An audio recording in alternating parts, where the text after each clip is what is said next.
Now, from the biblical account, we understand tithing under the dispensation of the law. And I told you that we are just supposed to know, but not supposed to practice exactly the tithe they did under the law. The tithing they practiced under the law is quite different from what Malachi prophesied. Remember, before the law came, tithe had already been established with Abraham, because Abraham established the covenant of tithe with God through Melchizedek. Why? Because Abraham's son is the Lord Jesus, who had become the high priest. So if God is establishing tithing principle with Abraham, he needed a high priest from heaven who is in the order of Jesus to come for the tithe of Abraham, because Abraham's son is Jesus, of the lineage of the earth.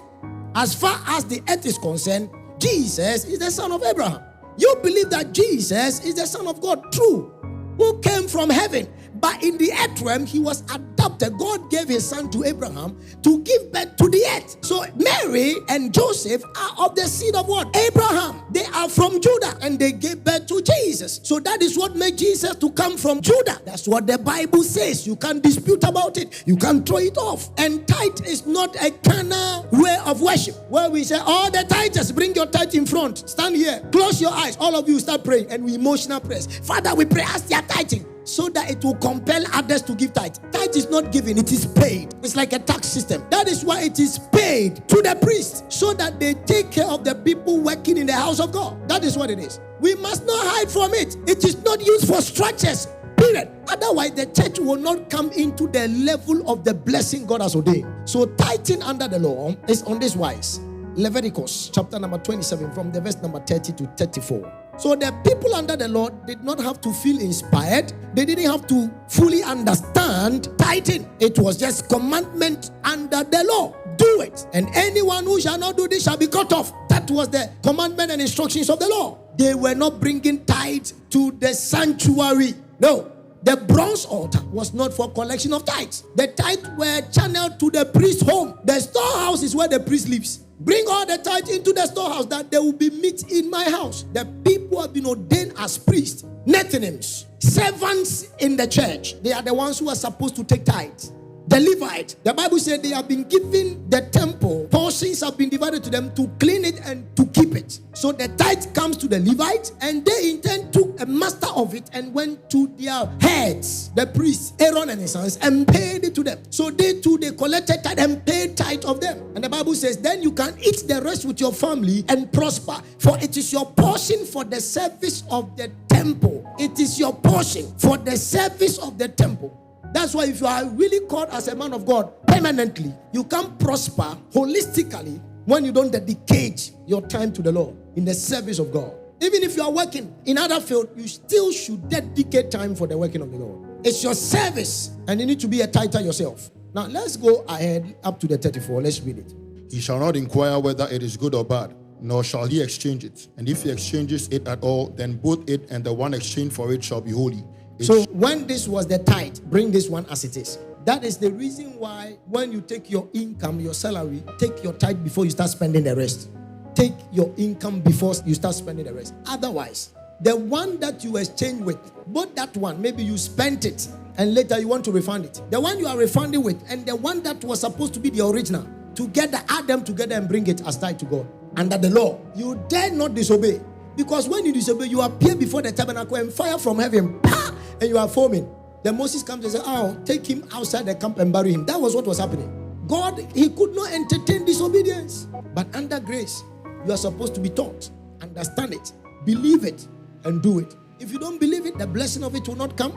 It doesn't mean you are not a child of God. But when God is discussing his windows, please don't go there to pray about windows. The angels of that side will afflict you.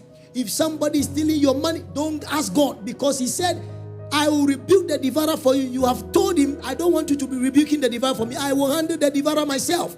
So I will not do under your word about tithe. So when devourer is devouring your finances, don't tell him. When the more you tell him, the more the angels will make you poor, because you are disobedient to his word. That's why people are struggling with finance. The more they pray, the more they struggle more. Who has seen it before? Lift up your hands, I will show you. You have seen that the more you pray, finances, the more brokenness you are, because why? You have heard the word of God, but you have made it a point that your heart is as hard as iron. I will not do it. The promise was, try me in this if I will not open the windows of heaven. 1. And I will pour you a blessing. And then he says, your fruit shall not be cast before their time. That means your harvest will not be small. You will receive harvest as a child of God, all right, but it will be small, scanty. That means you will not be able to be a millionaire. But you will not be able to establish businesses and order.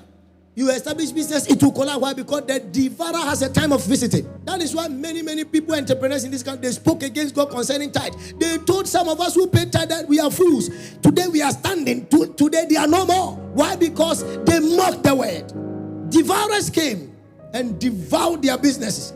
And God is in the business of raising devourers for you. The recalcitrant people. Then you are going to Israel. Israel, that is not the place Jesus is sitting. He is in your heart. Amen. Thank you, Lord. Obedience first before sacrifice. Now I'm teaching you what works. Thank you, Lord. They mocked us. Today we stand. They were divided. They fell. We don't pray and rejoice in their falling. No. So that they will be brought back to repentance, to the knowledge of the truth. And they will begin to do it. If they do it faithfully, God will give them, like Job, restore them 100-fold harvest. So that they can testify that, beloved, I was a recalcitrant believer, but today I changed my mind. God has blessed me. I release blessing upon somebody here. Thank you, Lord. Under the Lord, they were just told to recognize God's command, period. There was no room for any pampering at that time. You read the law, you see that it is strict. Do it, live it, and die. Simple. That was what the law was about, period. So much so that the priest's sons, who were also priests, sanctified and consecrated, died when they offered the same censer, not different censer, with fire. God calls it profane. Because their activities that they were involved in before handing the censer made the fire profane to God. So you don't offer profane fire to the Lord. I give God praise for your life. Apostle, finish it for me. He shall not inquire whether it is good or bad, nor shall he exchange it. And if he exchanges it at all, then both it and the exchange one, and the one exchange for it shall be holy. It shall not be redeemed. Okay. These are the commandments which the Lord commanded Moses for the children of Israel on Mount Sinai. On Mount Sinai, that you know that is the law. Mount Sinai, the law came from that place. Let's go. The establishment of tithe for the Levites. Now, this is what was commanded the whole people of Israel, for the children of Israel under Sinai. Now we are children of Israel by faith under grace. On which mountain? The cross mountain. So we are not under this. So there's no variation. When you want to redeem it, then you do this before you pass here. Before that one is gone. You want to pay your tithe, take it, separate it, put it in an envelope, lift it up. Father, I thank you. This is your son. I'm a tither. Thank you for honoring your word. Thank you for giving me the ability to honor your word. I'm a tither. In the name of Jesus, the rest of my money is holy unto you, for I have separated the tithe from my house. Therefore, in Jesus' name, I attract the word of God, the word of blessings for my life, for my business, for my home, in Jesus' name. You understand? Windows of heaven are open unto me. I thank you for that. You have poured a blessing for me. In Jesus' name, the devourer is rebuked for my sake.